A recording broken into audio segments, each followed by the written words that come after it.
Let's talk about stop beating our bloody heads against the wall on days when we don't feel we're as productive as we should be.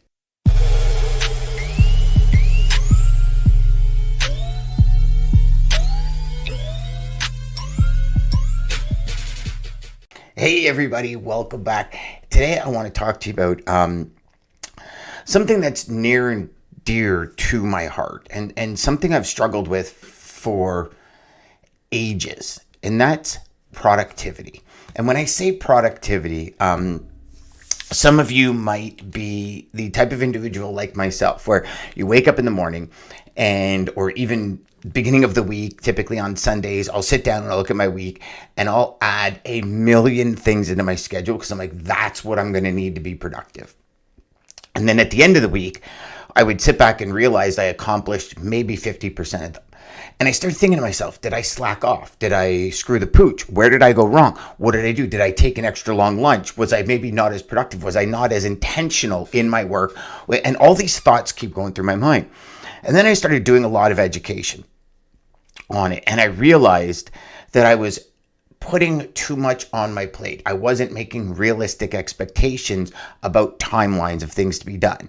I would do things where I'd say, we're going back probably 15 years in my career now, where I'd say, okay, I'm going to close like 7 deals this month. And realizing I had maybe a half full pipeline, there was no way in hell it would have happened that I was closing 7 deals, but I would push towards that all month.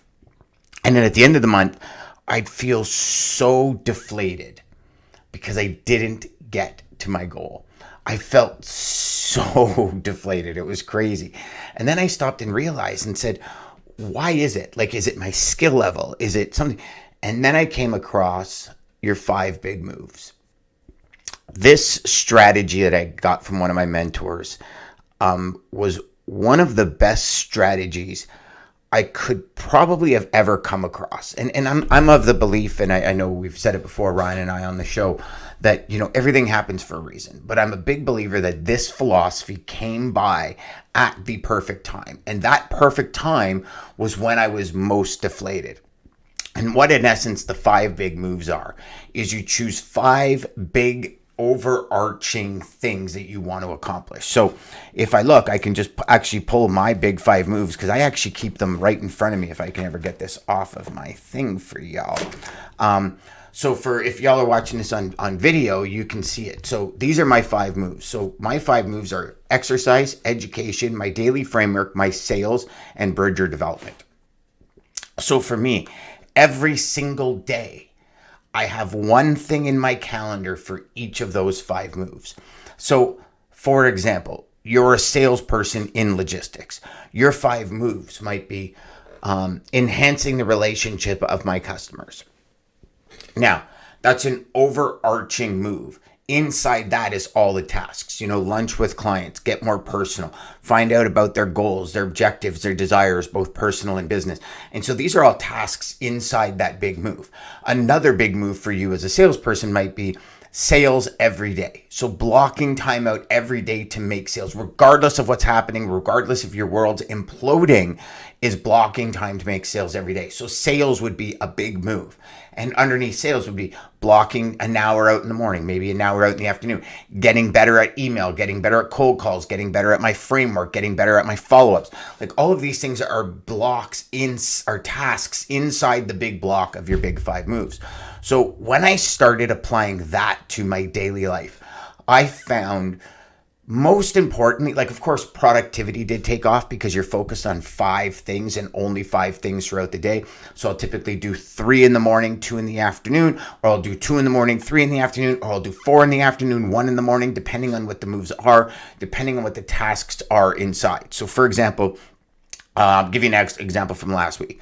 Last week, one day I spent probably 80% of my day on development, just going through code, looking at code, talking with our CTO and getting things ready for the base foundation of what we want to build for the next process in Bridger. And without giving too much away, it involves so many things that no system on the planet has. So it's going to need a different structure for the background. Now, that was about 80% of my day, 80 to 90% of my day. So at the end of that, I said, how am I going to put in 4 more moves today to make sure I stick to my 5 moves? So in sales, I sent out 30 emails right away, just quick emails. Hey, just wanted to follow up, this kind of thing. And so there's my sales in, right? Exercise, I did a quick 20-minute HIIT workout on Apple Fitness. There we go. There's my exercise. Education, I did my education at night. So at night, I put on a couple of YouTube videos, learned a new software program, that kind of stuff, learned a new coding system, that kind of stuff. That's my education, right? Then my daily framework. What's my daily framework? Well, I realized this podcast is part of my daily framework. So I actually completed that step. So you see, I went from right when I hung up with the last dev call, and I'm sharing this just with you because our days can move in so many ways. And if y'all get the gist of it and kind of that idea that's in the center, I think we can all win, right? So at the end, we're sitting here, it's 3:30 in the afternoon. I'm looking, I go like, okay, I got an hour and a half, then I'm, dinner time, then family, and things kind of start shifting into that family mindset instead of the business mindset. And so I was like, okay, how am I going to do this? So I had an hour and a half to complete pretty much 4 things that typically I have scheduled for 4 to 5 hours a day, right? But what I did is I did this hybrid. So at the end of the day, I still had my 5 moves done. And I know now I'm on this consecutive streak of every day having those 5 moves in and doing them. So at the end of the day, I went from pretty much deflated at, 3:30 in the afternoon to a sense of, yeah, I got that accomplished. That was pretty darn cool at 5 o'clock. Still made it within my day, but it's because, and here's the big mental switch for all of you out there that might be struggling with this productivity, with this, how do I get more done? I'm making sales calls and sales calls aren't going the way they used to go, and customers are taking longer to close, and all these cycles are changing, and how do I increase my productivity to close faster, to do all these things?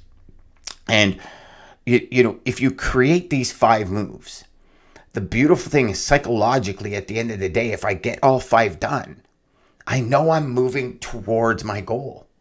I know I'm progressing.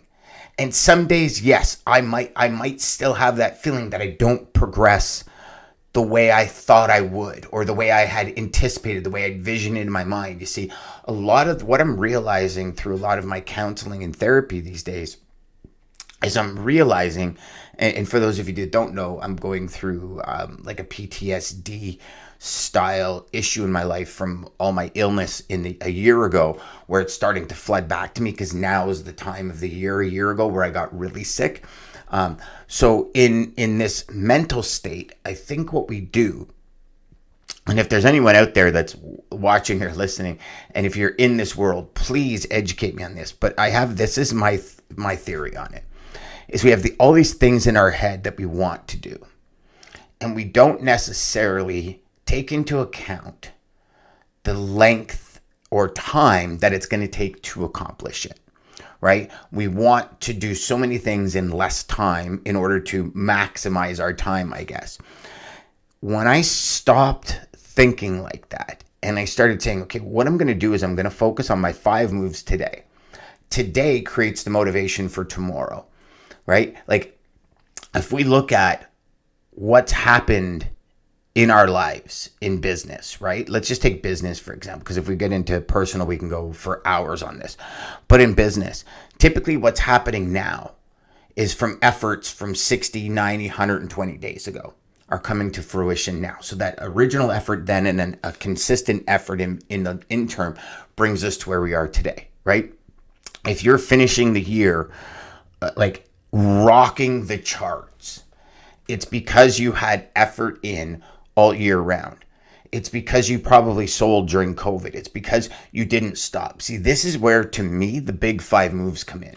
Regardless of economics, regardless of what's going on in the world, regardless of any new virus kicking in, if I just focus on my 5 moves every day, at the end of every day, I will feel a sense of accomplishment. I could put my head down at night knowing that I'm moving towards my goal. Some days we have big leaps. Some days we have tiny steps. Some days we get kicked backwards. We take 5 steps forward. We get kicked 6 steps back, and we take 1 step forward, and we might feel like we're at the same place. But the reality is we're not. Because we got kicked 6 steps back, we actually worked our way up 7 paces.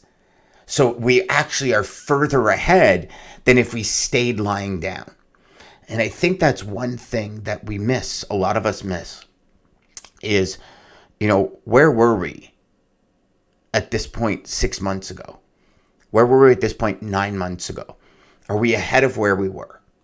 Yes, goals are one thing, and I think most people set goals that they would love to reach, and that sometimes are out of their wheelhouse. And I could say, and I shouldn't say most of us. I did this when I was younger. I would set huge GP goals at the end of the year, and I remember my manager saying, "Dan, what are you going to do to get there?" And I was like, "I'm just going to sell." And I would come close. I wouldn't hit them, and then I would miss them, or one year I would exceed them, and then of course I would double my goals for next year because, oh my God, I did this. So it's a funny thing when it comes to that production and that productivity and the moving forward. But one thing that is sure that I've learned from many different major philosophers in the world is motion creates emotion. So if we just step forward into our big 5 moves every day. And I can only speak for myself. When I stepped into my big 5 moves every day, my productivity changed. It really changed. And I'll share something with you. Even when I was going through cancer, I still had 5 big moves I had in a day. They just changed from what I would have my 5 moves when I'm healthy. So, whatever phase you're in life right now, whatever point you're at, I could tell you, as somebody who's been in a lot of very difficult spots in their life, health-wise, mental-wise, friendship-wise, family-wise, all sorts of stuff. Like, we've all been through these things. I'm no different than any of you. But one thing I did realize is I have control. I have a choice over my mindset every day. And I have a choice at the end of the day to look at my schedule and say, yes, I got all of these accomplished. I have my big 5 moves. I know exactly where I'm at. Or I have the choice to say, I didn't get enough accomplished. Yeah, big deal. I got my big 5 moves, but I wanted 10 times what I got today. Realizing that that's not possible every day. You might have days where you have these spurts and you go, but it's not possible every day. And when I realized that and chose to look at it as a progression and say to myself, wow, today was, at the end of the day, today was super productive. I got this done, this done, this done, this done. And don't get me wrong. Christine, my wife, will ask me every day, how was your day? Did you get everything done you wanted to get done? I said, no, but I got everything done that I could do today. So I'm still aware that I didn't get everything done that I wanted to get done. And again, that's me, right? I set these massive expectations every morning and I strive to get there. But I've come to realize, and I've come to train myself, I've come to accept that I'm still going to strive to get there. But if I fall just a bit short, I'm still so much further than most people that have a goal here and fall this short. I stretched it, it's off the screen, and now I can reach it and I hit the height of my day. So that's what I wanted to share with you today about really productivity, addressing your big 5 moves and trying to shift that mindset. So I don't know if that's going to help any of you out there. I really hope it does. I hope it gives you a different perspective on productivity, and especially coming into the holiday season now. And then January, everybody comes out with these massive goals in January, and it happens to be the 2 slowest months in logistics, but we all have these massive goals. And I feel, from what I've seen, what I've experienced with students, and what I've experienced with my own business, is that sometimes we get deflated by the end of January and our goals haven't even begun. The year's barely even started and we're already deflated. So I would suggest this year maybe taking a different approach and saying, these are my 5 moves. I'm going to do these every day for the month of January. And here's where I want to be at the end of the month. And take moves that progress you forward. right? You notice mine is exercise. I have to get in shape. Exercise is a huge priority. It's number 1 on my list. Number 2 on my list is education. Number 3 is my daily framework, daily things that I do every day. Number 4 is sales. And number 5 is development. Like, each of these 5 moves are very important. So the numbers on the list don't matter. But I'll tell you one thing, in my schedule every day for the next 16 months is a time to work out. That's blocked, that does not get moved. Does not get moved. And so I know every day, no matter what, I have that. And if I have days like I did last week where I was on dev all day, and as much as I was like, okay, let's take a lunch break, it's like half an hour and you try to get 5 minutes in, you barely even get a heartbeat up. I realized that wasn't enough and I needed to do it at night. So I needed to do it right after. So I did a quick, as I said, 15-minute HIIT workout. Heart rate was raised. Sure, did I want to do 45 minutes? But at least I got something in. And that's the biggest thing. At least you got some of it done. It's a step forward as opposed to sitting in bed and eating chips. You know, sitting in bed eating Cheetos. I got up and I did something. So take that today as much as you might not be feeling it or something might be going on in your life. Take it as, if I just make one step, I'm being progressively. And that's the big thing for all of us. If we progress even an inch every day, at the end of the year, we'll be 365 inches closer to the goal we want. And not all goals, everybody, are annual goals. Right? So that as well. You know what? You might need to give yourself 2 years to get where you want to go. Not a year. But get an inch in every day. And make it powerful. Until next time, my friends, go out there, make every call educational, and crush your sales. Take care.